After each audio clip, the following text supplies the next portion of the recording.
अस्सलाम वालेकुम दोस्तों, welcome to my YouTube channel AH clinic one. उम्मीद करता हूँ सभी दोस्त खैरियत से होंगे। दोस्तों, आज का जो हमारा टॉपिक है एक मटीरिया की रेमेडी के हवाले से है और इस रेमेडी के अंदर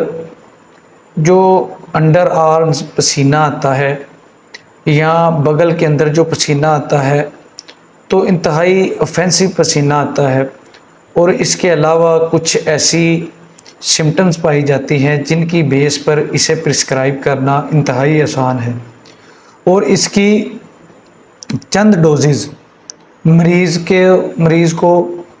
जो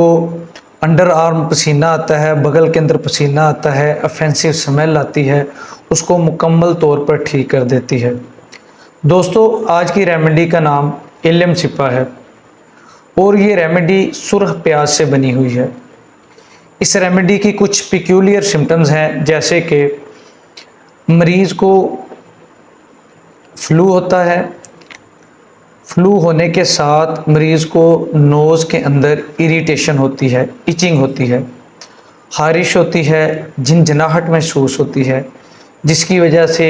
बार बार वो अपने नाक को रगड़ने पर मजबूर होता है। उसके अलावा मरीज़ को गले के अंदर इरिटेशन होती है, गले के अंदर इचिंग होती है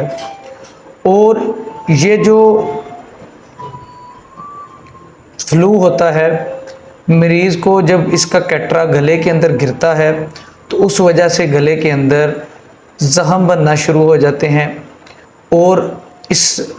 फ्लू के जो तेज़ाबी पानी निकलता है नॉस्ट्रल्स के इर्द गिर्द, यानी कि जो एक्सटर्नल नॉस्ट्रल्स हैं उसके इर्द गिर्द ज़ख़म बन जाते हैं। उसके अलावा जो ऊपर वाला होंठ होता है, अपर लिप होता है, तेज़ाबी रतूबत निकलने की वजह से, जैसे अगर किसी की मूँछें हों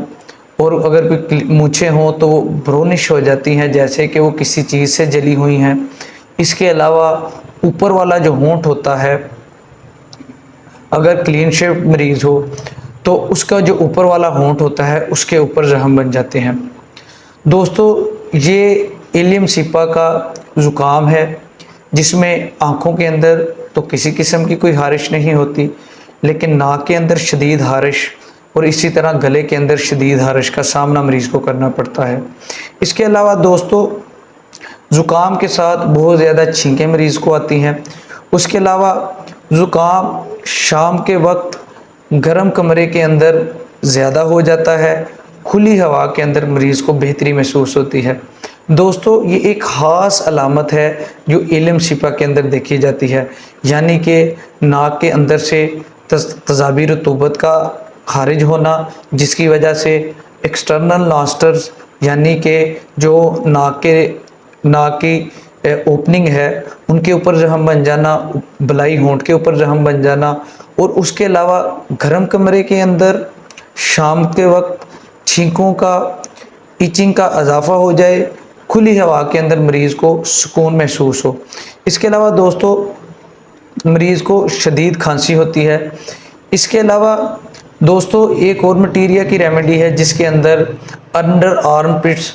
जो पसीना आता है उसमें से प्याज जैसी बू आती है। इसी तरह इल्म सिपा के अंदर भी मरीज़ों को जब अंडर आर्म्स पसीना आता है तो उसमें से प्याज जैसी, ओनियन जैसी बू आती है, जो इंतहाई ऑफेंसिव आर्डर है,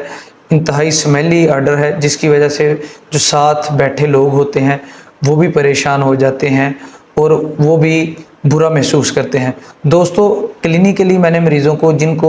बगल के अंदर पसीना ज़्यादा आता है और ऑफेंसिव पसीना आता हो, ऑफेंसिव आर्डर आती हो, तो उनको मैंने 1 से 2 डोजेज़ इल्म सिपा की देनी होती हैं तो मरीज़ मुकम्मल सेहतयाब हो जाता है।